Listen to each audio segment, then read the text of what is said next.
Okay, so let's talk through some of the photos I took when I was out the other day. Now, remember, my style of photography when it comes to street photography is to be removed from the subject. I don't like being too close. I don't really like being noticed. And that way I feel as if I can take natural, candid photos, just real life docu style images. So let's look through them. I'm not the most amazing photographer, and I never said I was. So this is just my experiences. I'm going to tell you what I like about the images and the composition and the colours, and I'm going to tell you some of the stuff that I don't like. But let's get started. So my screen is just over here, and I'm going to look at these as you look through them. Now the first one is I quite like, actually. It's almost like there's two sort of main tones, colours here. You've got the muted blacks and then the oranges and browns and golds of the hair, and also the and the walls. I love that the mask is in focus as well, and it's kind of just held off her hand. Now this was shot wide open at f1.8, and it's super crispy. The hair, for example, all on the woman, and also the chap's beard, are all really nicely in focus. It looks great. I like the out of focus elements as well. They look really good. Yeah, overall really nice. Focus was nailed. Good image. Second one. Okay, so this one's quite fun. A random woman, old woman, with her mask. You can see it's sort of halfway off her face because she's eating a pasty or a pie or something from Greggs in the UK. This is good because you kind of imagine what she's thinking of. She's taking a bite and she's just sitting there, and it's raining as well, and you're wondering what is she thinking about. My washing is on the line at home, it's going to get soaked. It's a good kind of candid moment in time, and you can see some of the drops of rain as well, which has been captured by the lens. But again, focus is absolutely nailed, and I love the sort of non-expression, I suppose, on her face. Yeah, great. The next one, it's okay. I don't think it's amazing. I don't think it's great. It's just a guy.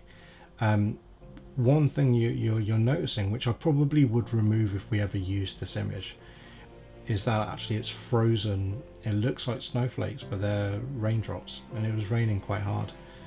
But this guy is just standing in front of like a food stall. But something which is really interesting is that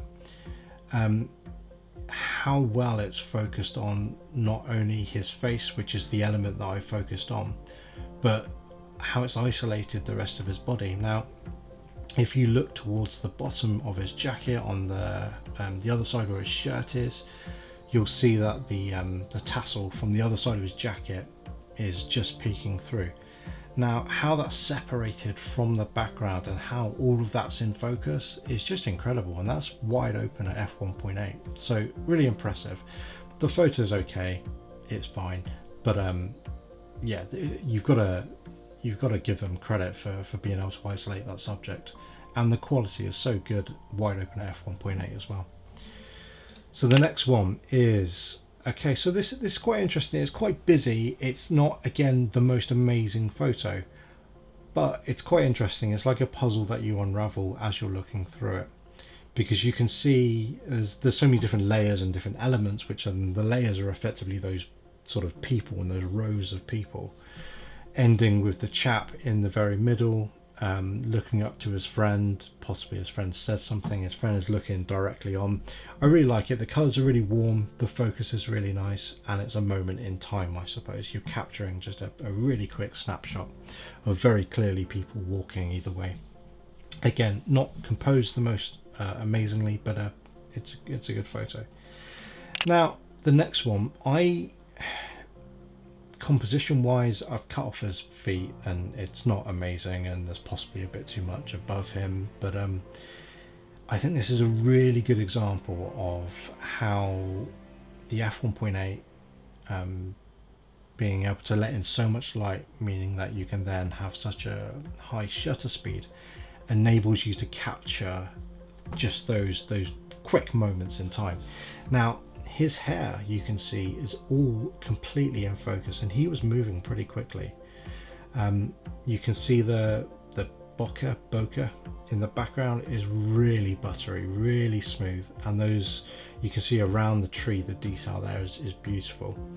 He's completely in focus. Everything about him is in focus. And yeah, I love the textures, I love the color, and yeah, I love the fact that you can make out the individual strands of his hair blowing in the wind there. So composition's not amazing, but just a demonstration of how you can isolate your subject with that f1.8, and being able to have such a high shutter speed is a massive plus. Okay, next one is, let's have a look. So yeah, this is interesting because there's layers to it. So you've obviously got the guy who is telling somebody off, or he looks quite aggressive, but you've got the yellow guy, and then you've got the people behind him that are out of focus, and then you've got the guys in front of him that are also out of focus in the foreground. And if you take a look at the pavement, the slabs, you can see that plane of focus. You can see it's out of focus behind him, you can see it's in focus in front of him, and you can see where you've got that one particular line, and that's the f1.8 there, just having that thin slither of focus. But it then extends up, and all of him is completely 100% in focus, and it's absolutely nailed. Again, it's not the most amazing image, but it's capturing a moment in time, and the time that we're living in now, which is quite interesting. Yeah, I think it's a really good shot. The lens performed extremely well, and again, nailed focus. So next one. Okay, so I've shown this to a few people, and I've shown them some from the series of photos that I took from this guy. He didn't know I was there, and that's great, because that's the strength of the 85mm, that you can be so far removed from the subject. I don't particularly like the image. I don't think it's a great image. I don't think I really like the composition of the image, but I suppose what it's good at demonstrating is that because you've got so much light coming in, that in particular, if you've ever tried to photograph smoke or steam before, if you have a slow shutter speed, it becomes just a smooth kind of, well, it just looks really smooth. You can't pick out a whole lot of texture and a lot of detail within smoke. Having such now a high shutter speed, because of that f1.8, means that you can freeze it, and again, it's all about just freezing that moment, that time.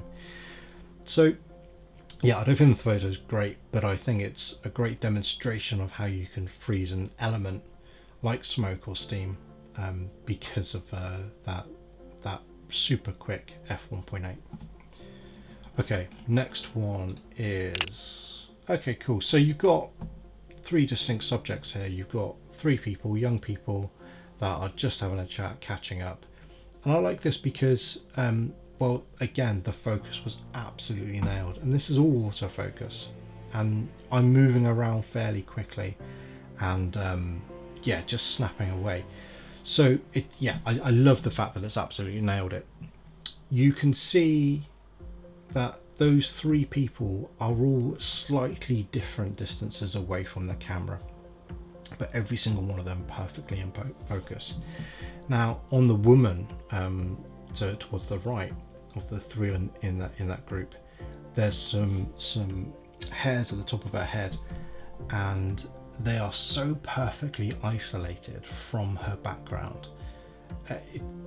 I don't know how the lens has managed to do it, but it's really good. You can really isolate your subject with that f1.8, even at this sort of length, 85mm, and how far they were away from the camera, compared to where they are in distance from the subjects behind them.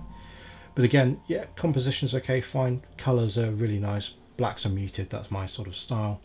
But again, it's a moment in time. You've got lots of little messages and different things happening around those people. You've got people behind them, but they're just sort of captured and frozen in time. So that's 9 images of, I mean, I took a couple of hundred on the day, but just a demonstration of the sort of quality you can expect from the lens. 85mm is so good because it really does remove you from the subject, and if that's your style, then that's your style. That's certainly my style anyway. It means that you can remain anonymous. It means that you don't have to be up in everybody's faces to get those kind of intimate moments. And the f1.8 really helps you isolate that subject as well from your background. But possibly more importantly, it means that because you're letting in more light, that you can have a higher shutter speed, retaining a nice low ISO, meaning you can freeze that action, freeze that moment if that's your style. Now I get it, like some people will have slower shutter speeds because that's their style of photography, but this is mine.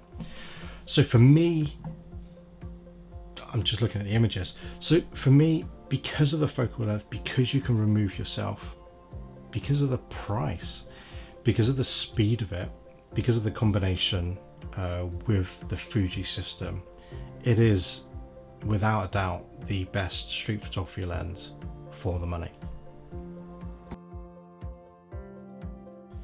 Okay, so last couple of things then to round up.